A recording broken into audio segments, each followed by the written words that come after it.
ओ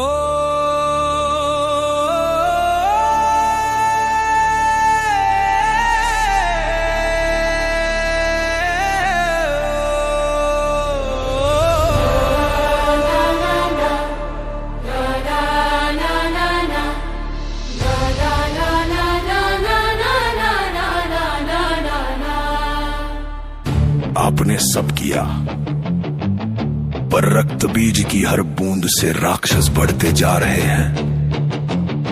इंद्र का वज्र भी असमर्थ है।